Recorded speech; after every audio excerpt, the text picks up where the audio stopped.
Israel imetoa onyo kwa mataifa ambayo yatalitambua taifa la Palestina. Hili linajiri wakati ambapo Marekani imedai kwamba huenda katika ziara ambayo anaifanya rais wa Marekani Donald Trump katika Mashariki ya Kati, huenda akalitambua taifa la Wapalestina.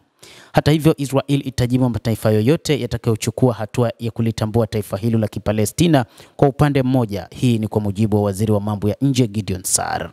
Saar ametoa onyo hilo katika mkutano na waandishi wa habari pamoja na mwenzake wa Ujerumani Johann Wadephul siku ya Jumapili kufuatia matangazo ya nchi kadhaa kuhusu nia yao ya kuitambua Palestina.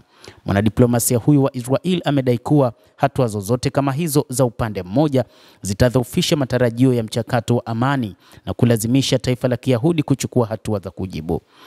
Enzi kuu ya Palestina inatambuliwa na nchi 147 pamoja na Urusi na mataifa mengi ya Mashariki ya Kati, Afrika na Asia. Hata hivyo, nchi nyingi za Ulaya Magharibi pamoja na Israel na Marekani hazichukulii rasmi Palestina kuwa nchi huru. Mataifa mengi yametetea kutambuliwa kwa Palestina kama njia pekee ya kutatua mzozo kati ya Israel na Palestina ambao uliongezeka mnamo mwaka 2023 wakati Israel ilipoanzisha operesheni ya kijeshi huko Gaza kufuatia shambulizi la kushtukiza la Hamas.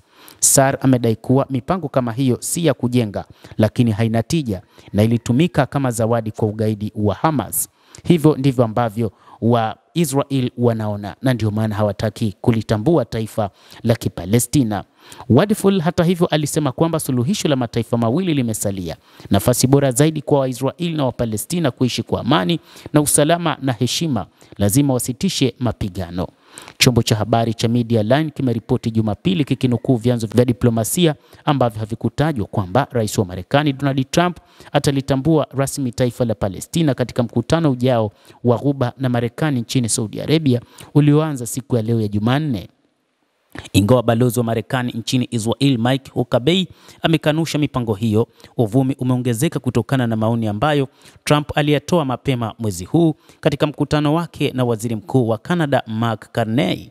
Trump alidokeza mara kwa mara tangazo kubwa sana kuhusu somo fulani ambalo alisema litafichuliwa kabla au wakati wa safari yake ijayo ya Mashariki ya Kati.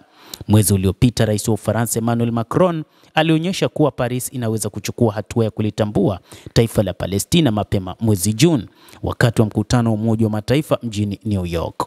Kwa muda mrefu Urusi imekuwa ikitetea suluhu la mataifa mawili katika mzozo wa Israel na Palestina, ikisisitiza tena msimamo wake wakati wa mkutano wa hivi majuzi kati ya rais wa Urusi Vladimir Putin na rais wa Palestina Mahmoud Abbas mjini Moscow.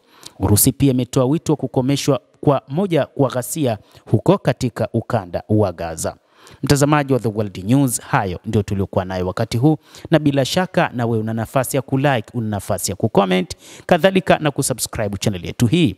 Utakuwa ukipata habari hizi kwa mapana hapa The World News. Mimi ni Adam Hussein, endelea kuwa nasi wakati wote, endelea kutufuatilia.